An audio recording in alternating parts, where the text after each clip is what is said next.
Shannon, for the introduction. Thank you, Jeff, for the invitation to be here. And Shannon, I'm a Ken Mayer Honker graduate. Don't hold that against me as being from Bowbells.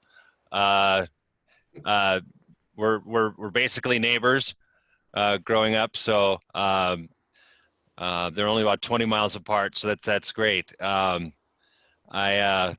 miss the goose hunting up in the northwest part of North Dakota. But to start off, I know we have a limited amount of time. So I have more slides than I can possibly go through in the allotted time, but I'll make sure that they're available to you. I will get the slides to Jeff and Brent and make sure that they are able to provide these slides to you. But just to set things up, we started this year, and I have a presentation, but I will, just to set this up, we started this year, and I know I can see Lynn's on the line too.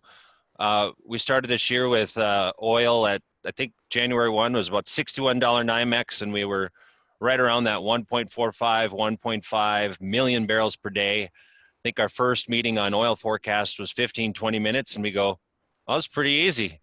$61, $61 NYMEX, 1.5 million barrels. Fast forward 9 months, we've had, and this is Lynn's term, not mine, he coined it, the revenue roller coaster that we've that we've experienced in North Dakota, and we're used to. We've seen it before, but we're fortunate that we have a governor and legislature that have set up strong reserve funds. One of the biggest budget stabilization funds, safety net funds in the nation as a percentage of general fund. We have the legacy fund, et cetera. So I'm going to go through a bit of a history here. I'm going to share my screen. I hope everybody can everybody see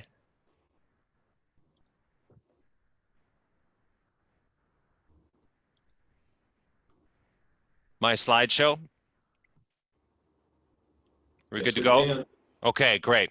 So I'm just going to go through quick history of this is a little difficult, a lot of data on one page to see, but it shows from the peak of, really in 2013, we were collecting $325 million a month in oil tax.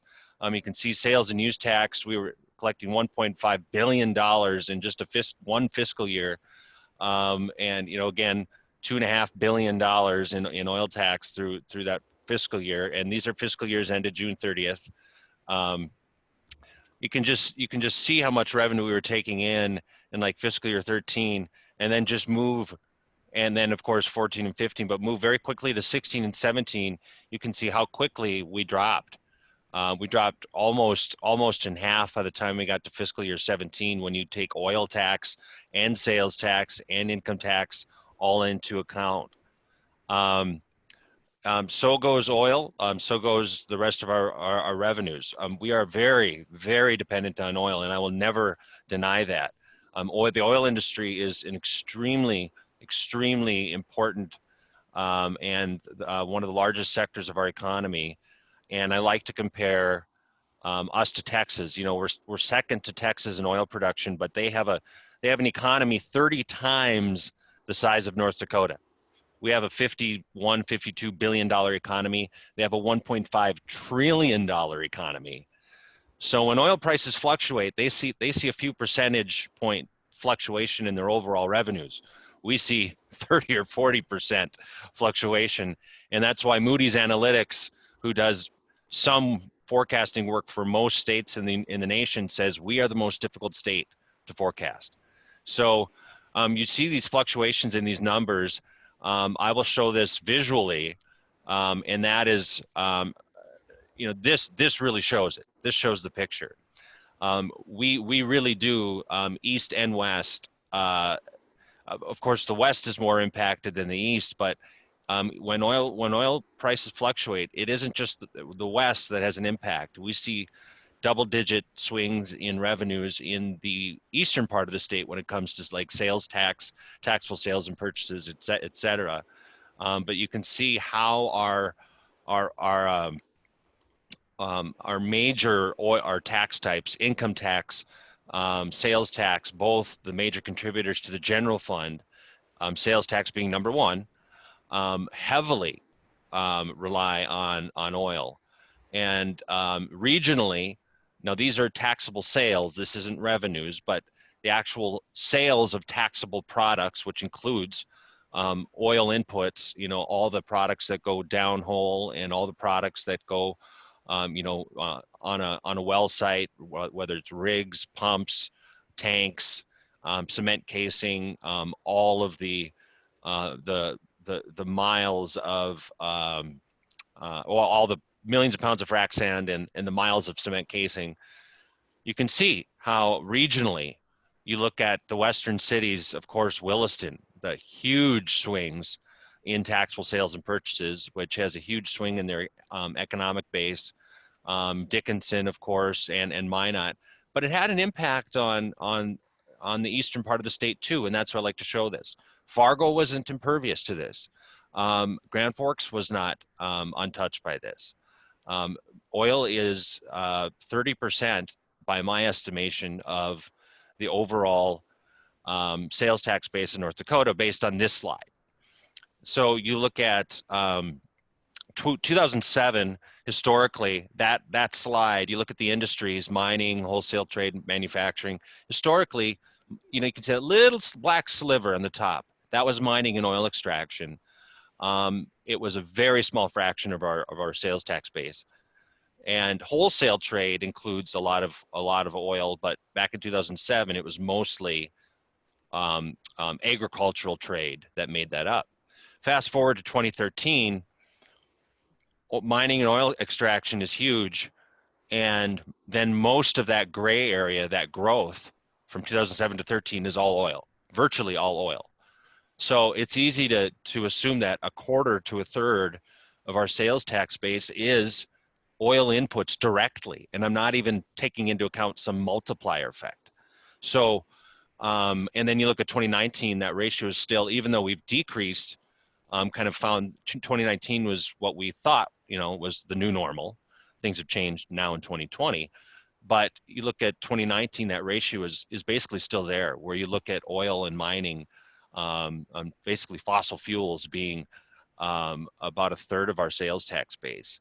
And that impacts the whole state when we talk about state funding, and not just local option tax, but sales tax being the number one contributor to the general fund. When we look at the revenue outlook in North Dakota, I guess I won't skip this. I'll just hit quickly. Remote sales in North Dakota.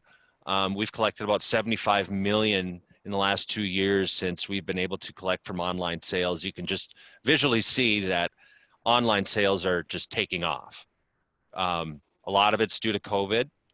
We saw a huge spike this year due to COVID. In April, we had is really when it really took off, and this trend is going to continue more and more. As much as I hate to say it, nationally, we expect anywhere from a regular 10 to 20% increase every year in online sales nationally. So unfortunately, that means it's mainly a shift from your main street sales.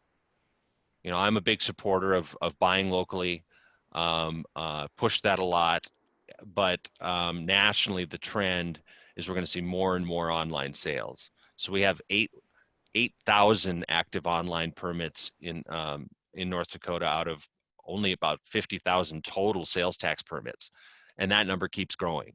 So more and more companies are signing up to sell to North Dakota customers. So just a bit of local funding, and this is of course you can see local taxes 19 million out of the 75. But looking forward, which I know is really what's on everybody's mind, and I have to give credit to Joe Morissette. We work very closely with the OMB. With OMB, they use our data as the inputs to the forecast. These are basically the projections that we're working with right now. They will be revised before the governor gives his budget address in December. So we'll say roughly November. They will be revised when we have a couple more months actual revenues come in, then these will be adjusted. But you can see that the numbers that we're going with for now, as we'd say with Lynn, these can change, dramatically based on, just a couple events that could happen in the Middle East or even domestically, could change these numbers dramatically. But hovering around that 1.25 million barrels per day, which we believe is close to where we're at today. I believe you'll hear from, Lynn. I think you'll hear from Lynn, um, uh, and get more of a more recent update on maybe where we're actually at today. $32 rising up to 34.5, and then 36. So pretty much steady as she goes, where is where we have the forecast set for right now, pretty flat. But unfortunately, like I said, when we started this year, we were at 1.5 million barrels per day at $60 NYMEX. So this is a considerably less, and I have a slide that'll show this. This is considerably less than what we started the year thinking we'd have for the rest of this biennium and moving into the next biennium. And since North Dakota is one of 4 states that has a 2-year budget cycle, and believe me, I'm not advocating for annual sessions, Senator Anderson. I want you to know that. But it does make forecasting very difficult because we're trying to estimate what commodity prices are going to be 3 years from now and what production is going to be 3 years from now. It makes forecasting very, very difficult. This is a slide that shows kind of the original forecast for the current biennium for oil taxation, and all the distribution of them of the funds. Originally we thought we'd be at about just shy of $5 billion, and the revised numbers will really be more like 3.4. The major portion of this that people are interested in the non-oil producing counties is really the Operation Prairie Dog, OPD, the 4th from the bottom, which was originally believed to fill up to 250 million, unless we see some really strong months the rest of this biennium. The revised forecast shows it just filling up 30 million of the 250. So that is something that the legislature will have to look at when they come back in January. So coming in quite short in oil tax this biennium compared to where we thought we would be. And of course, for the next biennium, you can see even lower because we expect, and again, Lynn can speak to this better than I can, but with budgets being set with oil companies, we don't expect them to be injecting a lot of capital anytime soon without some major changes in price and shift in the industry. The capital just isn't there. Their budgets are being set for next year, and we just don't see much being invested in the next, really through at least the end of next year, as far as additional money going into new exploration for new drilling and new wells, maybe some completions, but not much for new rig activity. So looking at the forecast, I know I'm coming up on my time here. Looking at the forecast, we have 3 different scenarios: an optimistic, baseline, and pessimistic. We're of course highlighting the baseline right now. You can see there's quite a variance between the optimistic, baseline, and pessimistic, even though it doesn't look like it because of the scale of the slide. We're talking 50 million between the 50 million in sales tax between the 70 million each way, really, either going up or down, which is a huge amount of money when we're talking about budgeting. But when it comes to forecasting for 2 years, and we're talking a couple $billion, 70 million isn't that much. So in a lot of ways, that's one of the difficulties of forecasting 2 years out is um, any little variance can have a lasting effect. You start off slow in a biennium and grow from that point, as opposed to a higher point. You're behind the whole biennium for a whole 24 months, and it's tough to catch up. So um, you know you can see that this fiscal year that we're in right now, fiscal year 21, we expect to be down. The last month that we had forecasted 90 million. We collected 67 million in sales tax. We were down. I can tell you, not to scoop the revenues, but this was a better month. But we need to see another month or two to see if that continues. But we've had some rough months lately. But we had a very strong with the first 8 months of this fiscal year were very, very strong. So built up reserves. So we're not in an allotment situation. We're actually still in good shape because the first, 7, 8 months of this biennium were strong, and we built up a couple $100 million in reserve, and we're kind of whittling away at that in general fund ending balance. Same thing with motor vehicle excise tax. Don't really need to get into that. Income tax, as you can see, we expect to have it. Well, we will expect, again, there's a lag effect. Remember, sales tax is pretty much immediate. There's only a month lag. Income tax, there's a year lag. So that's why this kind of has a year shift into the future. We do expect income tax to take a bit of a hit in the next biennium, but we do, as you see in 2022 and 2023, have somewhat of a slow rise and comeback and a rise out of this. As you'll see, it's pretty much consistent with the other tax types. Corporate income tax, I can tell you that that's actually been, even though we see a large drop from 19 to 20, this last month was it's not public yet, but we had a pretty strong month. We actually think October, which is our big collection month, will be pretty good. We actually have a little bit of hope that that'll build up some of our reserves, again, to avoid an allotment, which is an across the board for this biennium, to avoid an across the board cut in general fund agency budgets. But this is actually the most difficult tax type to forecast because it's not based on necessarily activity in North Dakota. These are 80% of corporate income tax is paid by 50 companies. And it's based on their worldwide or national income. And then we get it gets a portion down based on different factors. So corporate income tax is actually the most difficult to forecast, even I would even say even more difficult than oil, because there's so many factors that come into play, and it's different company by company based on whether they're a U.S. company or international company, et cetera.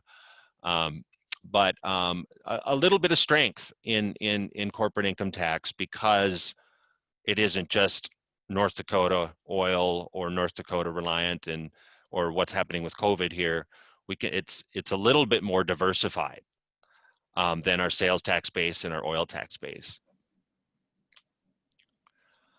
Again, finally, when you look at the overall forecast, this is essentially the when you look at the current biennium forecast, this is all of the different tax types that, whether it's sales, individual, everything. I won't go through them, but you can see the difference between the original that was set by the legislature in 2019 compared to where essentially where we're at now, and you can see those changes. This is one that Joe usually goes through. Just wanted you to have it for your information. I'm not going to go through it. I don't want to go too far over my time. And then finally, I did want to talk about one thing that's not actually in these slides, but is the legacy fund. I sit on the legacy fund advisory committee. A lot of discussion about what's going to happen with legacy fund earnings. And I'm just have this slide up again, just so you can, you can look at it for information based on, it's kind of a summary of everything we've been talking about. But legacy fund earnings will be a huge topic of discussion. I know Senator Anderson's on the line. He can speak to this better than I can. But legacy fund earnings will be a huge topic of discussion. How those get used, what that gets used for, whether they're used to backfill general fund or they're used for it's used for special projects.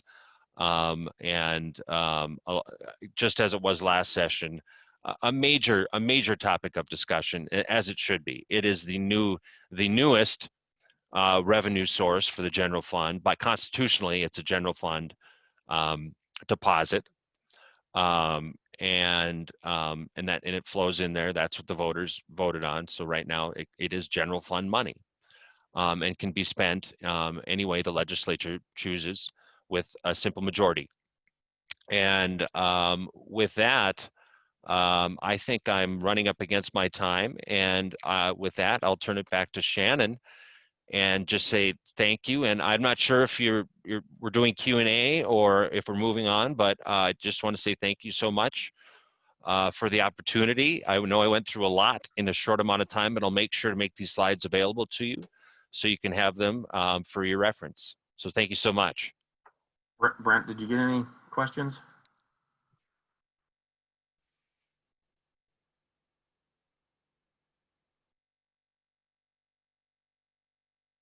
Not at this time, no. Okay, thank you, Ryan, for that presentation, and let's hope the economy continues to improve as we move on. Yeah, we sure hope so. We all have to be optimistic. Okay, thanks again. Thank you so much.